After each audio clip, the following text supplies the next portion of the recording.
there is an embassy that you would have to decide whether it would be open or whether you would close it. Which would it be in Havana? I would probably have the embassy closed until such time as a really good deal was made and struck by the United States. All right, first of all, the embassy is the former consulate. It's the same building, so it could just go back to being called a consulate. We don't have to close it that way.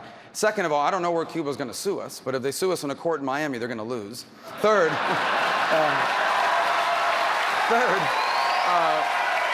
on the issue of a good deal, I know what the good deal is. I'll tell you what the good deal now is already codified. Here's a good deal. Cuba has free elections. Cuba stops putting people in jail for speaking out. Cuba has freedom of the press. Cuba kicks out the Russians from Lourdes and kicks out this Chinese listening station in Bejucal. Cuba stops helping North Korea invade UN sanctions. Cuba takes all of those fugitives of American justice, including that cop killer from New Jersey, and send her back to the United States and to jail where she belongs. And you know what? Then we can have a relationship with Cuba. That's a good deal. Thank you. There's a real difference between us. Donald supported Hillary Clinton and John Kerry.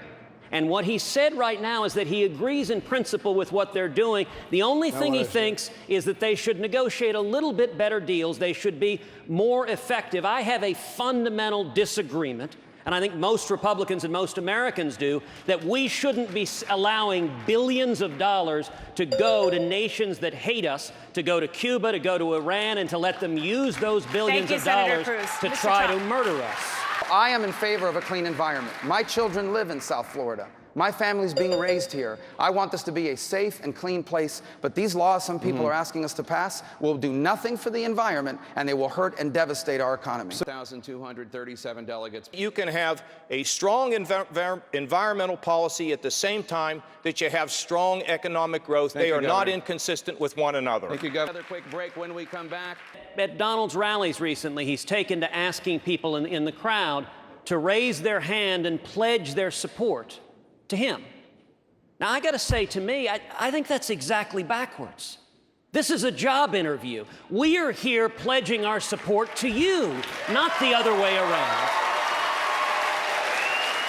If you overtake Donald Trump at the convention, what will you do to take his very passionate supporters and keep them from bolting the convention and sabotaging the fall election?